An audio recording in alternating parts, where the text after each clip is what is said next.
Faith এবং chance আপন দুই যমজ বোনের মতো, একজন আরেকজনের দ্বারা প্রভাবিত হয়। মনে করো কোনো একটা বিষয়ে তোমার অনেক ফেইথ, এবং এই ফেইথের কারণেই প্রকৃতি তোমাকে একটা চান্স করে দেবে সেটা সত্য করার। যাই, খুব খারাপ লাগছে। স্যার, আপনাকে একটা রিকোয়েস্ট করতে চাই। কি রিকোয়েস্ট? পরশুদিন আমার জন্মদিন, তো আমি আমার কিছু ফ্রেন্ডস এবং কলিগদের নিয়ে রেস্টুরেন্টে একটা পার্টির মতো অ্যারেঞ্জ করেছি।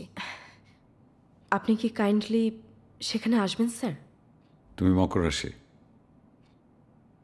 আমার মাও তাই ছিলেন। সিআইবির জিজ্ঞাসাবাদে আব্দুল মতিনের মেজো ছেলে আক্তার মতিন তার অপরাধ স্বীকার করেছেন। দুয়ায় প্রচুর পরিমাণ দেনা হয়ে যাওয়ার কারণে তিনি টাকা জোগাড়ের এই ভয়ঙ্কর প্ল্যান করেন। অপহরণের দিন ইশরাক তার মায়ের কাছে যাওয়ার জন্য কান্নাকাটি শুরু করলে এক পর্যায়ে তার মুখ থেকে ধরা হয় এবং সে দুর্ঘটনাবশত মারা যায়।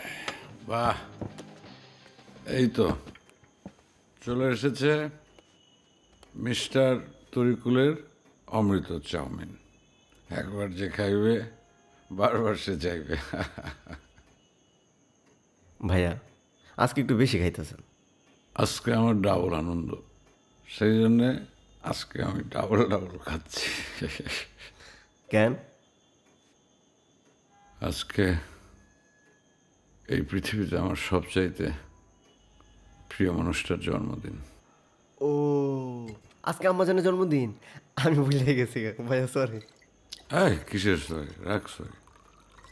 শোন, জন্মদিন হচ্ছে জীবিত মানুষের জন্যে। মৃত মানুষের জন্মদিন পালন করাতে না করাতে তার কিছু যায় আসে না। জানেন ভাইয়া, আমার আম্মা মরার আগে আমার একটা কথা বলছিল,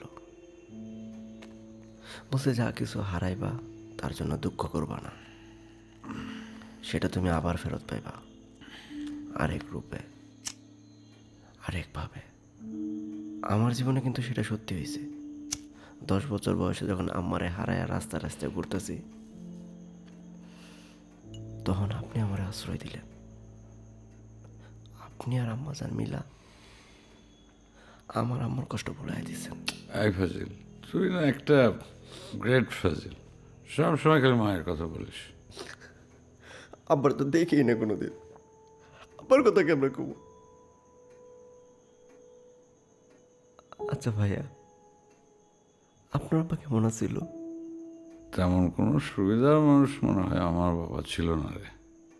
কারণ এই বাড়িতে আমার বাবার সম্পর্কে কোনো প্রকার কথা বলা সম্পূর্ণ নিষিদ্ধ ছিল। আমার মা আর আমার নানা আমার বাবাকে প্রচণ্ড ঘৃণা করত।